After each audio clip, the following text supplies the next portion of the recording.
Hi, I'm Irene Oldfather. I'm Director of Strategic Partnerships and Engagement at the Health and Social Care Alliance Scotland. I work there with Scotland's advocate on what matters to you, Tommy Whitelaw, and we work to make sure that carers across Scotland have a strong voice. So for us, it's about moving the conversations and the dialogue from what's the matter with you, a deficit-based approach, to what matters to you, an asset-based approach, where we hear, listen, and act upon what carers tell us.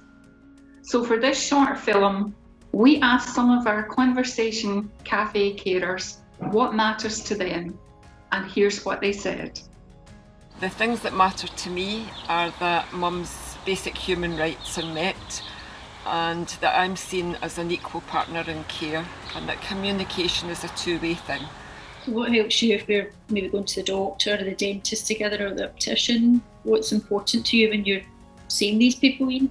That they listen to you? Yes. That they listen to you, yeah. Yes. So for me, I, as a family member, I think just having that recognition that you are a carer and you're there to support a loved one and are able to kind of advocate on their behalf if and when needed.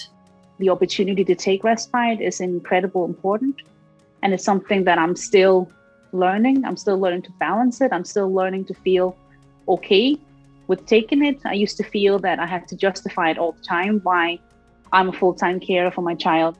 I use music as some people say like an escapism, relaxation, just to evoke different memories. So to be able to still pursue that as a hobby, for me, is very important as a carer, because it allows you to have a life out with caring and keep your identity. Most of the professional doctors, nurses, everything, if I ask them to explain, they will. They will take the time, and that's invaluable. Communication is so vitally important, but I would say on the other hand, it's the inclusive communication that makes life for deafblind people so important.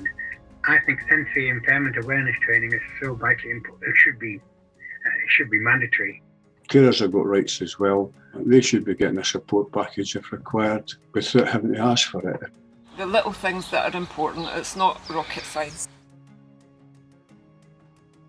So having heard these experiences, it's a powerful reminder to us that always beginning with this focus on the things that really matter and understanding those things is the cornerstone of high quality compassionate care, and also the power of listening.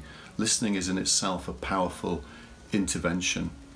And the other message that I take away is that people rarely exist in splendid isolation, that they are often part of a complex web of sometimes beautiful, sometimes challenging relationships. And this is especially the case for carers and those that they love and they support. And we should do everything we can to support and strengthen those relationships and to sustain them.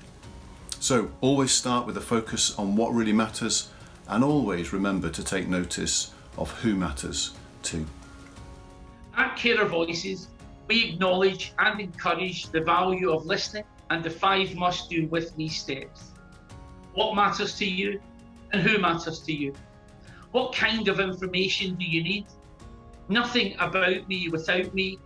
Creating service flexibility.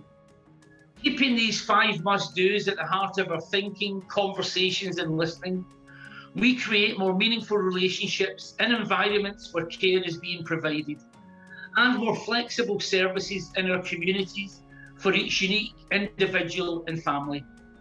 So let's take the time to ask what really matters. Let's create the space and time to really listen to what matters. And once we have asked and once we have listened, we create more opportunities to do. So please get involved. Join us at Carer Voices at the Health and Social Care Alliance Scotland, and let's take the time to ask and to really listen to what matters to you.